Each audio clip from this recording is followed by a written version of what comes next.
بسم اللہ الرحمن الرحیم۔ دانتوں کی صفائی اور جدید سائنس۔ آج کے سائنسی تحقیق یہ بتاتی ہے کہ انسان جو چیزیں کھاتا ہے تو منہ کے اندر پلازما پیدا ہو جاتا ہے۔ اب یہ پلازما صرف کلی کرنے سے صاف نہیں ہوتا، مسواک کرنا یا برش کرنا ضروری ہے۔ سونے کی حالت میں دانت زیادہ خراب ہوتے ہیں۔ وجہ یہ ہے کہ جب انسان سو جاتا ہے تو اس کا منہ بالکل بند ہوتا ہے، اور بند منہ کے اندر جراثیم کے لیے تباہی پھیلنا بہت آسان ہوتا ہے۔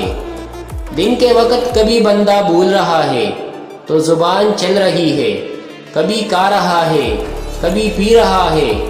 دن کے وقت حرکت کرنے کی وجہ سے پلازما کو کام کرنے کا موقع نہیں ملتا، اور رات کے وقت جب منہ بند ہوتا ہے تو کام کرنے کا موقع مل جاتا ہے۔ اس لیے رات کے وقت دانت زیادہ خراب ہوتے ہیں۔ صبح ٹوتھ پیسٹ کرے یا نہ کرے مرضی ہے، لیکن رات کو سوتے ہوئے ضرور مسواک یا ٹوتھ پیسٹ کرنا چاہیے۔